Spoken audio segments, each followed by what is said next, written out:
if COVID taught us something, is that the only people who remain in communities when there's a disaster are communities themselves. Everybody packed during COVID, and justifiably so, because we're all afraid. The CBOs, the community-based organizations, never left their communities. So why not work with these structures which are already within communities, strengthen them, make them more vibrant, give them technical skills, link them together to create a network to push for just cause. So we work with the CBOs because we know they're going nowhere. We have worked with 27 community-based organizations in Kajiado County in Kenya, and in Laikipia North, in a place known as Doldo, a very, very marginalized areas. We also in northern Uganda.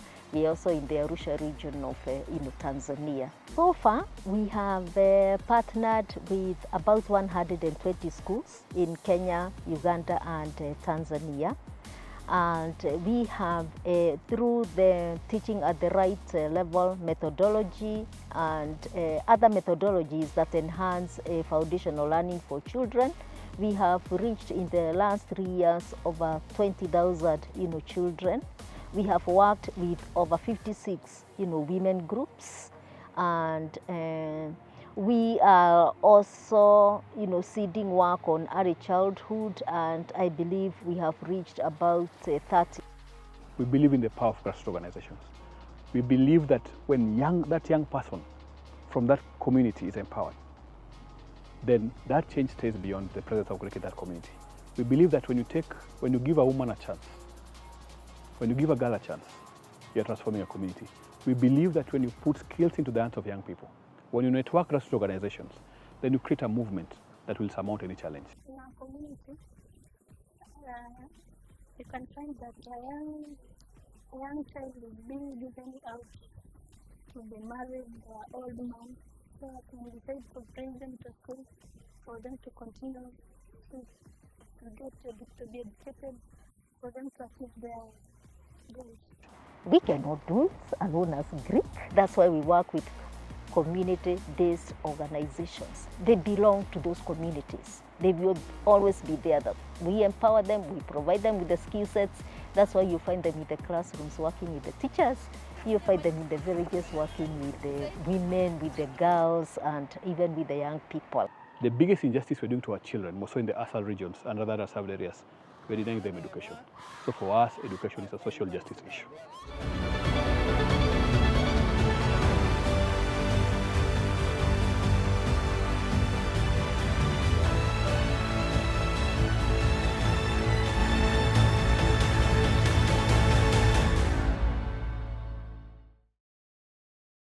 My name is Samuel Moy.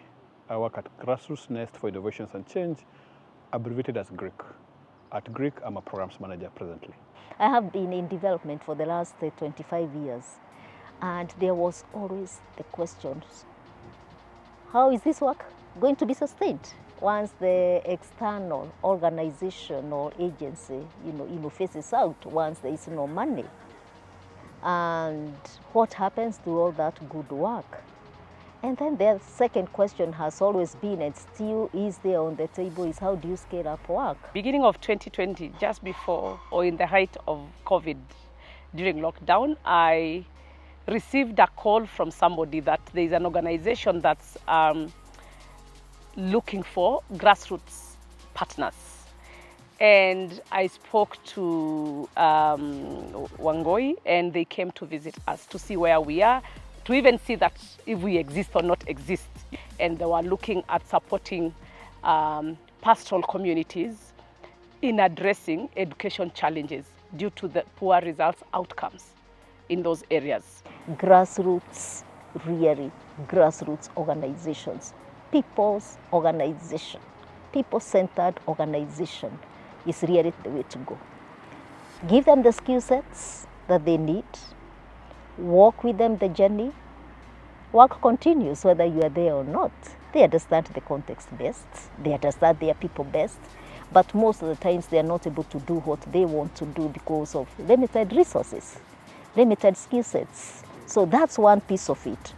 And for us at GRiC, which stands for Grassroots Nest for Innovations and Change, because we nest ideas there at the grassroots where people don't want to go, especially in the very marginalized areas, and we don't blame them for not wanting to go there. It's hard to get there.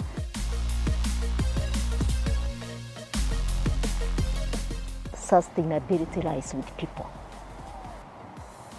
Once people own an idea, they have the skill sets to do what it takes, what is needed to get to where they want to be, then we are good to go. GRiC believes in the power of grassroots organizations. That's why we are GRiC, really. We strengthen these organizations to then take charge of the development discourses and processes.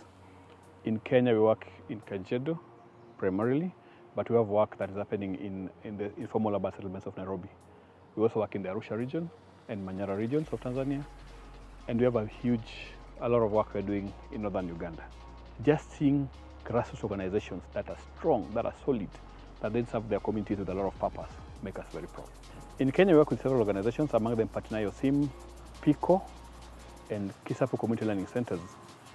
And for these ones, in addition to the many others that we work with, we've seen growth in these organizations in terms of personnel and their resource bases growing.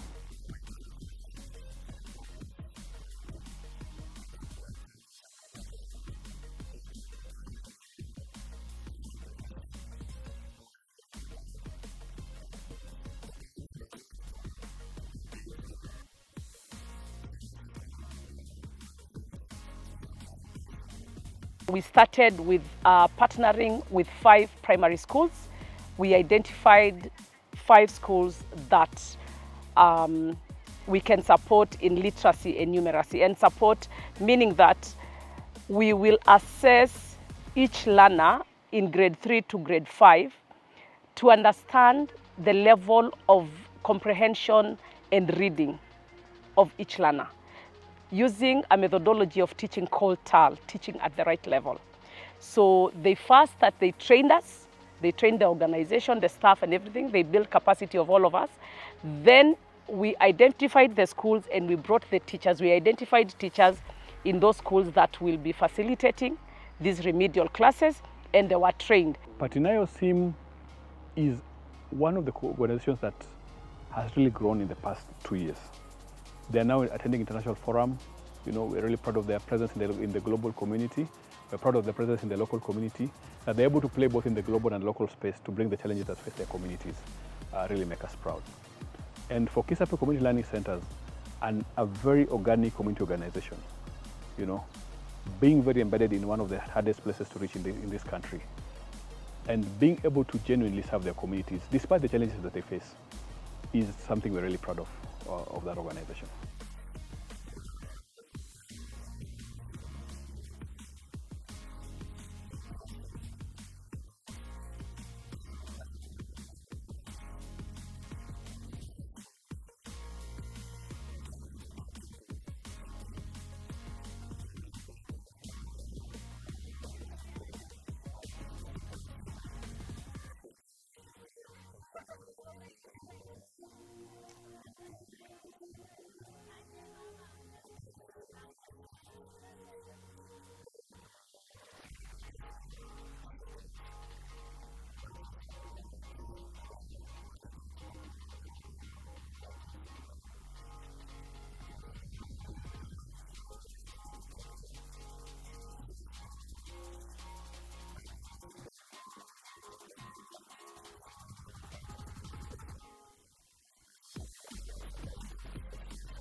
Why we chose this organization is one thing: they're rooted in the communities, they are present in the communities, and they're their own. I mean, it's a community serving itself.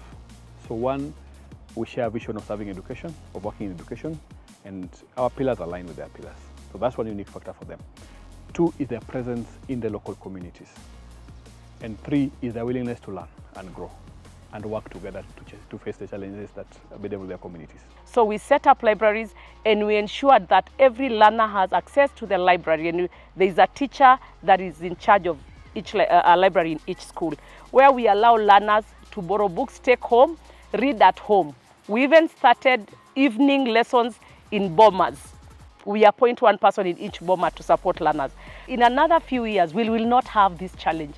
And that's the reason why we've now decided to start it at the root course, which is foundation level at ECD level, so that by the time they are coming to grade 1, they are good to go.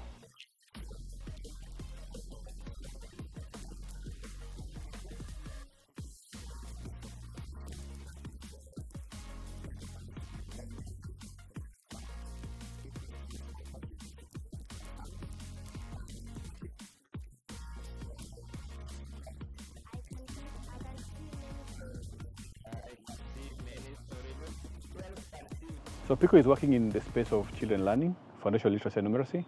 PICO is working in the space of scholarship for girls. PICO is working in the space of ECCD, and it's one of the partners we truly are proud of to see their growth in the past.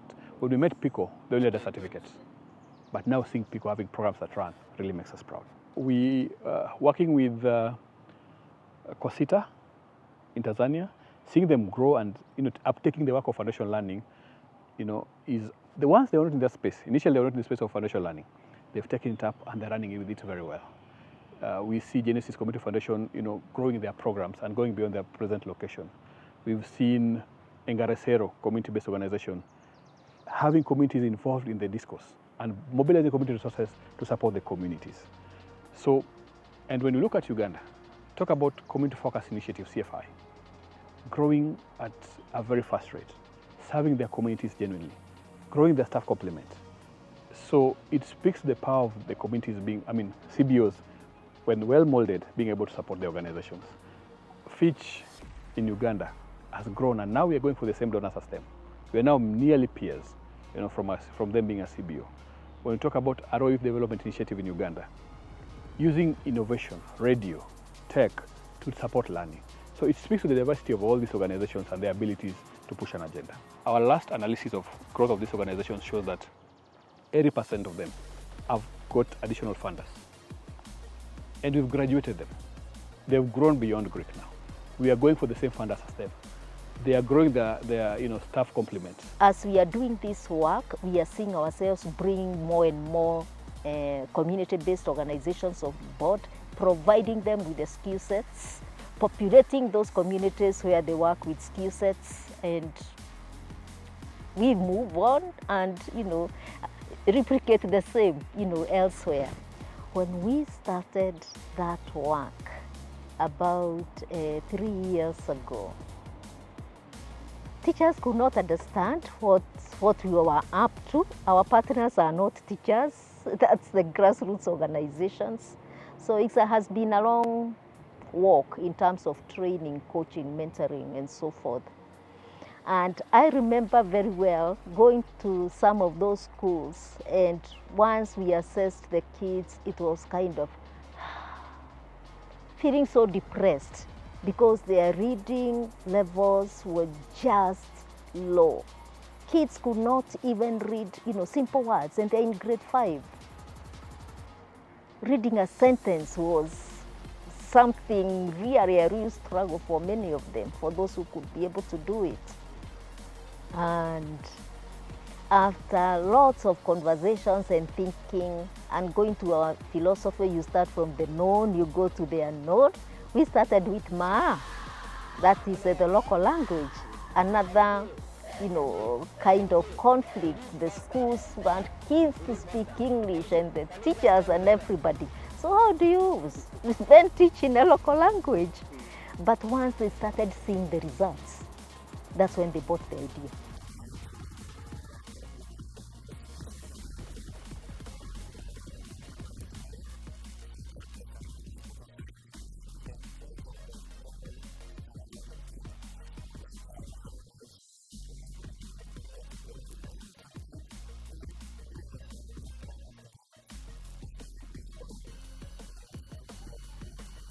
We seed new ideas, like for example, teaching at the right level, where you group kids according to the level they are at in terms in reading or in math, instead of a normal class, whole class, teaching where you put everybody together, and those who are behind end up always being behind, and literally the teacher teaches the ones who are the bright ones, the smart ones.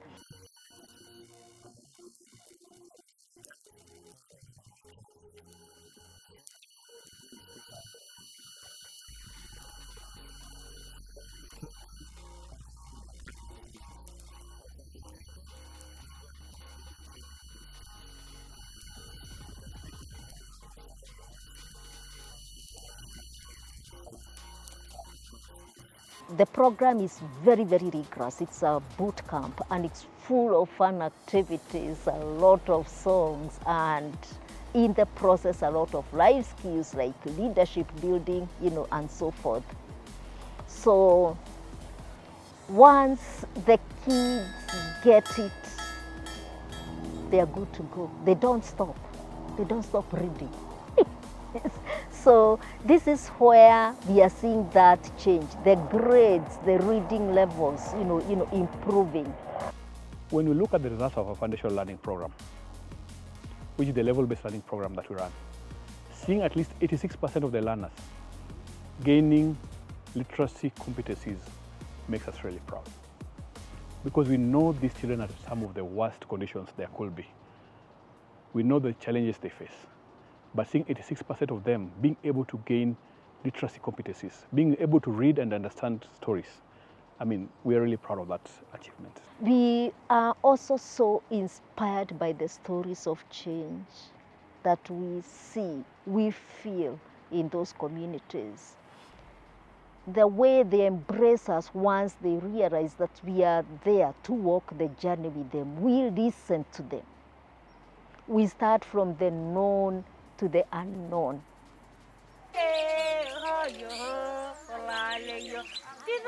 We decided to try out a community-based, child care in the middle of nowhere program to see how that would look like. Why was it important to us? That mother to go and herd the animals, or to go to the river, or to go to the market, had to have her child on her back. It's taxing. And to relieve them of, that burden, we said, let's try it out. Let's take a risk and see how it's going to work. It's bushfire. Now, with every community saying, we want our daycare, early childhood, communities and centers. This is just a drop in the ocean.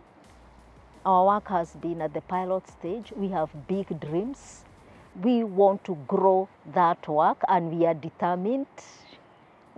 And with, the more partners, local grassroots partners we partner with, the more communities that we are going to reach. And of course, also partnering with the government, because the government has the capacity and whatever it takes to scale up work. So those partnerships are growing, and within the next 5 years, we have reached thousands, if not millions of children. Our dream is also to reach hundreds and hundreds of women groups and girl groups. We've seen our women program grow. We've seen our women, the funding pot grow. They're able to borrow more and serve their children while in school.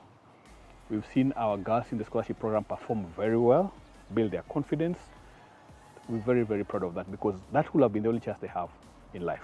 With the youth, for the last 2 years, we've been funneling out 150 young people per year. In our youth leadership program, we have had these young people go through our program, take two permutations.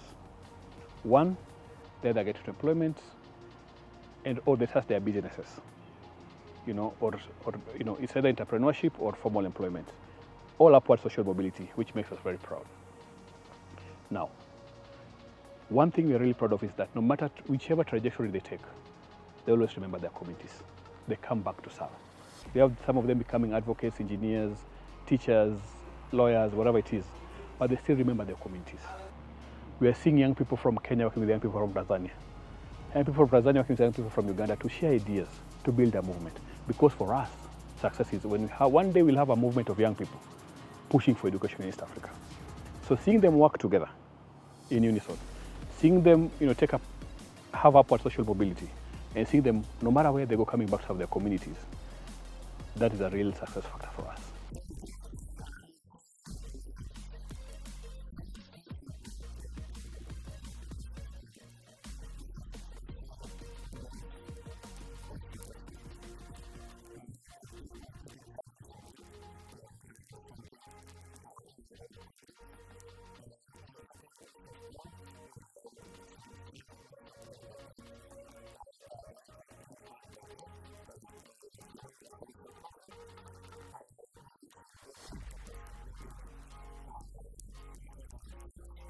...2025 is a big year for us. At the moment, we are building a hub at the community where we will now have space to train people. It has been a big challenge to get space to bring people together and train.